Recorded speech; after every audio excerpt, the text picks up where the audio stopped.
10 years old, and I held my mother's gun to my head, and I wanted to blow my brains out all over her wall. You must ask the question, why would a 10-year-old child want to die? 10 is a time to dream of being an astronaut, of being a soccer star, a football player, a preacher, a pastor, a doctor. But for me, life was so horrific, with so much vitriol and pain, I wanted to die. I'm the product of interracial immigrants. My grandmother was tall, white, and thin from Germany, and we called her French fry. My grandfather was a big, burly black man from Cuba, and we called him Hamburger. Hamburger met French fry and created a Happy Meal. And these two immigrants produced 7 McNuggets with special sauce.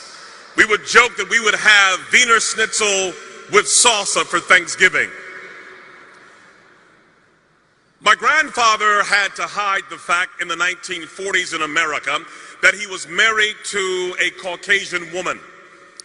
But one wedding anniversary, he had a flaw. He liked to drink overproof Cuban rum. And one evening he was inebriated.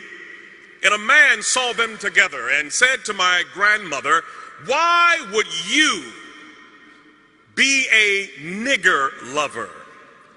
My grandfather, with huge arms, lost his temper and hit the man in the jaw and broke his neck. The man didn't die, but he was injured severely. He went to the worst prison, convicted of the crime, Mansfield Reformatory in Ohio, locked down 23 hours a day.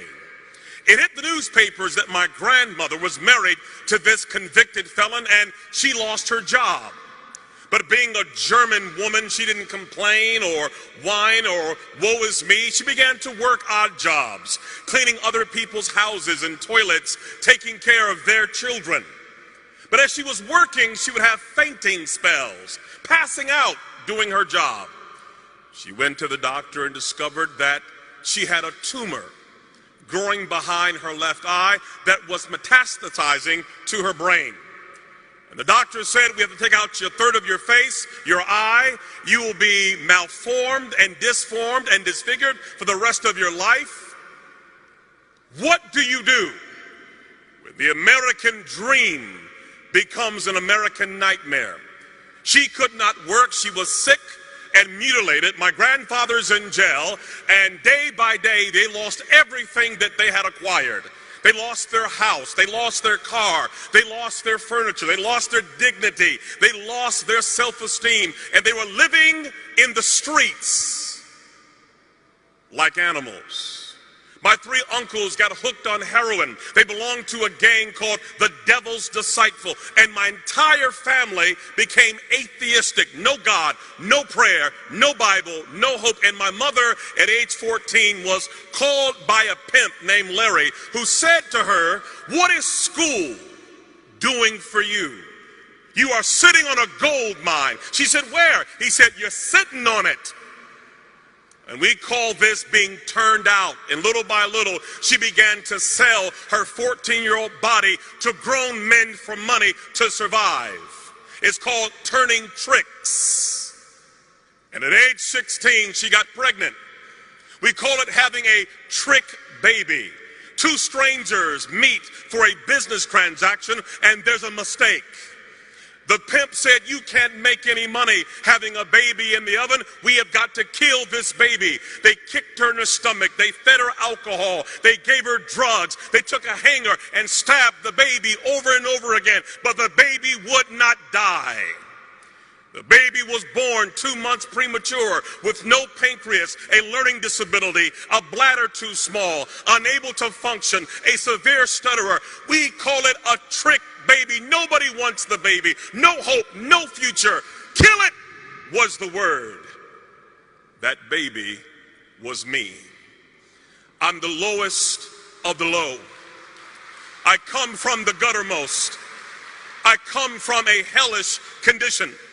And so when I would go to school, I couldn't talk. I stuttered so severely from the trauma. My mother had a madam who hated men. Her name was Dolores, and she was a sadist. And when she would watch me, she would take a broomstick and stick it in a place where no boy should have any object in his body. And when you are tortured like that, you learn 4 things. Don't talk, don't trust, don't feel, and pretend nothing is happening. And by age 10, I had had enough.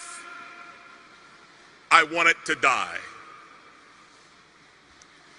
And in my school, they put me in a boiler room with other kids who were dysfunctional like me, where we would finger paint all day long. And yet there was a teacher, thank God for her, who had a Gideon Bible. And she came to my school and she saw kids like me as her mission field. And she would give me this Gideon Bible and read to me stories of dysfunctional characters who God used. She would say to me, Ronaldo, God uses greatly those who have been wounded very deeply. He will turn your pain into power, your wounds into wisdom. She had me read the story of Moses, who was also a stutterer. I began to understand that God did love a trick baby. Even as low as I was, there was hope for me and possibility. And when a child begins to understand the love of God and the power of his word and the possibilities, it changes everything. How can a young man keep his way clean? By taking heed according to your word. Your word have I hid in my heart that I may not sin against thee. I began to memorize the Bible, that Gideon Bible, reading 2,000 scriptures. And when you put that kind of word in a life, something begins to happen. My stuttering went away. I stopped wetting the bed. I stood tall. I became valedictorian, became a pastor, and preached until everybody in my family got saved. Why? Because somebody placed the Gideon Bible in a woman's hand that changed a life forever. Yes, I was born a trick baby, but the trick was on the devil because of you and the power of the word